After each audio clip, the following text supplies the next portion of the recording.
আমার প্রিয়জনেরা, প্রভু যীশু খ্রিস্টের নামে আপনাদের আন্তরিক শুভেচ্ছা জানাই। আজকের দিনটি আপনাদের কেমন কাটছে? সবকিছু ভালোভাবে চলছে নাকি কোনো প্রয়োজন উদ্বিগ্ন করছে যে এই প্রয়োজনটা কিভাবে পূরণ হবে?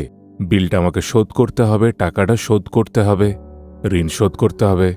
আপনি কি আর্থিক সমস্যার কারণে আপনি চিন্তায় আছেন, দুশ্চিন্তায় আছেন, ভেবে পাচ্ছেন না কি করবেন?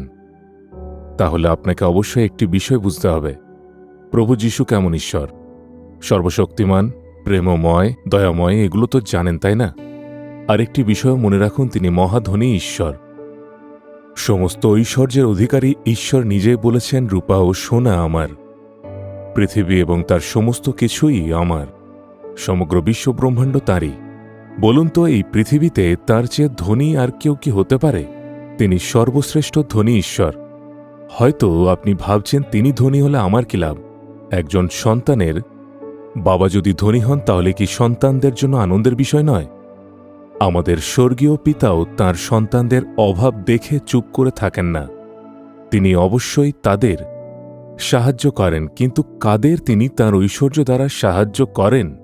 রোমিও তার 10 অধ্যায় 12 পদে লেখা আছে, যত লোক তাহাকে ডাকে সেই সকলের পক্ষে তিনি ধনবান। হ্যাঁ, যারা তাকে ডাকে। আপনি হয়তো বলবেন, আমি যিশুকে ভালোবাসি, আমি তাকে বিশ্বাস করি, কিন্তু প্রভু আমাদের কাছে আর কি প্রত্যাশা করেন? তিনি চান আমরা যেন তাকে ডাকি, তিনি চান আমরা যেন তাঁর উপাসনা করি, প্রশংসা, ধন্যবাদ ও মহিমা দিয়ে আমরা তাঁর উপাসনা করি। বলুন, প্রভু যীশু, তুমি সর্বশক্তিমান, তুমি আশ্চর্য ও মহিমান্বিত, তুমি আমার মাতা, তুমি আমার পিতা, তুমি আমার জন্য মৃত্যুবরণ করে পুনরুত্থিত হয়েছ। এভাবেই আপনি তাঁর প্রশংসা করুন। যখন আপনি প্রশংসা ও ধন্যবাদ দিয়ে তাঁর উপাসনা করবেন, তখন তিনি তাঁর সেই ঐশ্বর্যে পূর্ণ করবেন। তিনি তার মহাসম্পদ অনুযায়ী আপনার সমস্ত প্রয়োজন পূরণ করবেন। তিনি আপনার ঋণের সমস্যা দূর করবেন, দারিদ্র্য দূর করবেন, আর্থিক সংকট পরিবর্তন করবেন। তিনি আপনাকে পরিপূর্ণ আশীর্বাদ দান করবেন। তাই শুধু এই বলে প্রার্থনা করবেন না, প্রভু এটা দাও, ওটা দাও, বরং কিছু সময় আলাদা করে শুধু তাঁর উপাসনা করুন। আমি প্রতিদিন সকালে ঘুম থেকে ওঠার পর বাক্য ধ্যান করার আগে এবং প্রার্থনা শুরু করার আগেই প্রথমে তাঁর প্রশংসা করি। আমি তাঁর বিভিন্ন নাম উচ্চারণ করে তাঁকে মহিমা দিই। হে শান্তির রাজকুমার, আমি তোমার প্রশংসা করি।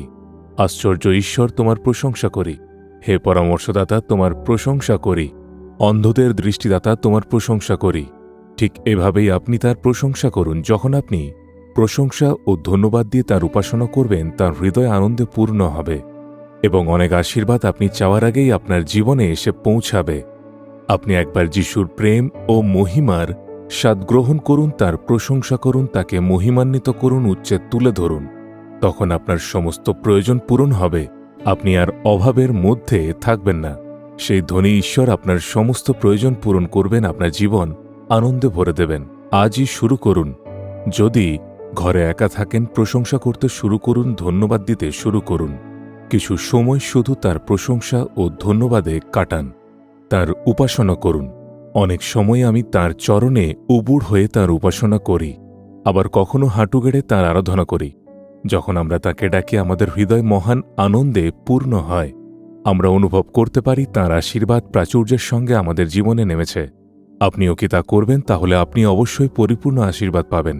হে ঈশ্বর, আমার মহা ধনী ঈশ্বর, আমি নিজেকে তোমার হাতে সমর্পণ করছি। অঙ্গীকার করছি, সব সময় এবং সব অবস্থায় আমি তোমাকে ডাকব, সর্বদা তোমার প্রশংসা করব, তোমাকে ধন্যবাদ জানাব, তোমার উপাসনা করব। তোমার ঐশ্বর্যে আমার সমস্ত প্রয়োজন পূরণ করেছ। ধন্যবাদ। প্রভু যিশুর নামে প্রার্থনা করছি। Amen, amen. Jesus redeems Bengali YouTube চ্যানেলটি সাবস্ক্রাইব করুন, বেল আইকনটি ক্লিক করুন আমাদের প্রতিদিনের নতুন প্রোগ্রাম সম্পর্কে আপডেট পেতে।